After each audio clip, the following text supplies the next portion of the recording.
ఈ తెలంగాణ ఉద్యమంలో సకల జనులు ఉద్యమం చేసిండ్రు.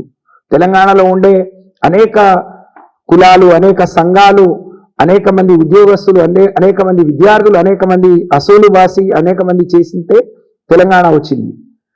అందరికీ అన్ని అవకాశాలు రాకపోవచ్చు, కానీ కవిత గారిని బ్రహ్మాండంగా కేసీఆర్ గారు మరి ఒకసారి పార్లమెంట్ గెలిపించి, రెండోసారి మరి తను ఓడిపోతే మళ్ళీ తన్ని కౌన్సిల్లో తీసుకొని గొప్పగా గౌరవించుకున్న విషయం మనందరికీ తెలుసు. అందరికంటే ఎక్కువ మా నాయకుడి బిడ్డగా తప్పకుండా మాకు అందరికీ తనంటే చాలా పెద్ద గౌరవం. అందరం గౌరవించాం, తెలంగాణ ప్రజానికం గౌరవించింది. మా ప్రాంతానికి వస్తే కేసీఆర్ గారి బిడ్డ వస్తే కేసీఆర్ గారి లాగా ఆమెను కూడా చూడటానికి వచ్చారు. కానీ వాళ్ళ ఇచ్చిన గౌరవాన్ని, ఆమెకు వచ్చిన గుర్తింపును ఆమె దక్కించుకోలేకపోయింది. నిజంగా ఇంత చదువుకొని తనకి ఇంత అవగాహన ఉండి కూడా ఇవాళ ఎవరో ఇలా మాట్లాడిస్తే మాట్లాడటం అనేది చాలా మా అందరి మనసులు కలిచివేసింది. అందరు కార్యకర్తల మనోభావాలు దెబ్బతిన్నాయి. అందుకనే ఇలాంటి నిర్ణయం తీసుకున్నారు.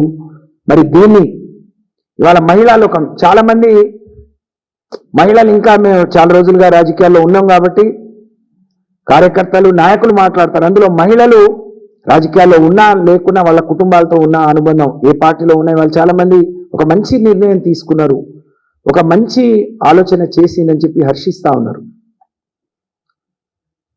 ఒకరోజు తను జైల్లో ఉన్నప్పుడు ఫ్లైట్లో వస్తుంటే కేసీఆర్ గారు ఎందుకు బయటికి రావట్లేరు అంటే, కవిత జైల్లో ఉంటే తను ఎలా వస్తారు అని అంటే, ఈ రాష్ట్రం మరి సాధించింది తెలంగాణ ప్రజానికం కోసం, తెలంగాణలో ఉండే ప్రజల కోసం, అనేక మంది బిడ్డల కోసం ఒక తండ్రిగా వారు సాధించారు కదా, వాళ్ళ ఒక బిడ్డ కోసం తను ఇలా బయటికి రాకపోతే ఇది కదా అని అడిగిండు. అంటే ఆయన ఎంత మనోవేదన చెంది ఉంటారు.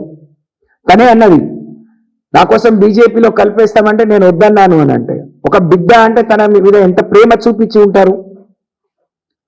ఇవన్నీ మర్చిపోయి ఇవాళ పార్టీని, కేసీఆర్ గారిని, లేకుంటే హరీష్ రావు గారిని, సంతోష్ రావు గారిని, కేటీఆర్ గారిని, లేకపోతే పార్టీని, మరి పార్టీ ఉంటే ఎంత పోతే ఎంత అని మాట్లాడితే, మరి పార్టీ ఇన్ని లక్షల మంది అభిమానించే పార్టీ, ఇన్ని కోట్ల మంది ఆదరించి నిలబెట్టిన పార్టీ, అటువంటి పార్టీ ఉంటే ఎంత పోతే ఎంత అని మాట్లాడితే అసలు నువ్వు ఉంటే ఎంత లేకపోతే ఎంత అనే పరిస్థితి ఈరోజు ప్రజలు ఆలోచించే, కార్యకర్తలు ఆలోచించే పరిస్థితి వచ్చింది అని అంటే, దీనికి తను మాత్రమే బాధ్యురాలని చెప్పి తెలియజేసుకుంటూ, ఇంత గొప్ప నిర్ణయం కన్న బిడ్డైన తన గుండెల మీద ఆడుకొని మరి తను నడక నేర్పిన బిడ్డ, తను అన్ని నేర్పి ఇక్కడ వరకు నడిపించి తన బిడ్డ చాలా గొప్పగా ఉండాలని మనసులో ఎంత ఉన్నా ఇవాళ ఇలాంటి నిర్ణయం తీసుకోవటం అంటే, పార్టీ ముందు కార్యకర్తల అంటే ఏది ఎక్కువ కాదు, బిడ్డ కాదు, కుటుంబం కాదు,